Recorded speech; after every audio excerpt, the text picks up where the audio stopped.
Pamphlet వేస్తారు, ఒక దుర్వార్త. దానికి చెడిసేది కాదు క్రైస్తవ్యం. ఆ యేసన్న గారు చెప్పిన మాట బాగా గుర్తు.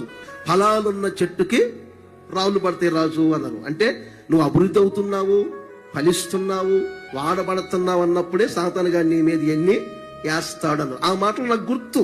అందుకని ఇప్పుడు ఎన్ని వచ్చినా పట్టించుకోని నేను.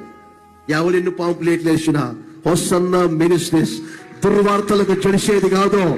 ప్రజల హృదయాలను కర్రగ చేయాలని, నాయకుల హృదయాలను కర్రగ చేయాలని, సేవకుల హృదయాలను కర్రగ చేయాలని, ఏ కోణంలో ఏం చేస్తే ఏమంటే గుడారుల పండక్కో ఏమంటే బలహీనైపోతారో, హృదయాలు కరిగిపోతాయో, జడిసిపోతారో అని చెబితే ఇది జడిసే సంస్థ కాదు, ఇది జడిసే సేవకులు కాదు. సింహపు గుండె లాంటి గుండె కలిగిన వారు సహితం వస్తున్న మినిస్ట్రీస్ ఎదుట భయపడాల్సిందేను. దుర్వార్తలకు జడిసేది కాదు వస్తున్న మినిస్ట్రీ. దుర్వార్తలకు జడియదు.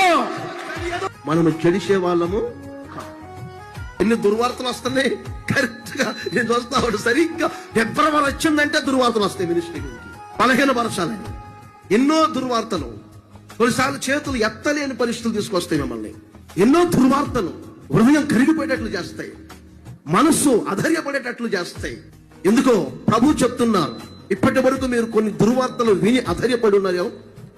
చేతులు పైకి ఎత్తలేకపోయారా? మోకరించలేకపోయారా? మోకరించి ప్రార్థన చేయలేకపోయారా? ప్రభు ఎందుకో రాబోయే భవిష్యత్తుల గురించి కూడా మాట్లాడుతున్నారు. మిమ్మల్ని దేవుడు స్థిరపరిచింది. ఎందుకంటే దుర్వార్తలకు మీరు జడియవద్దు.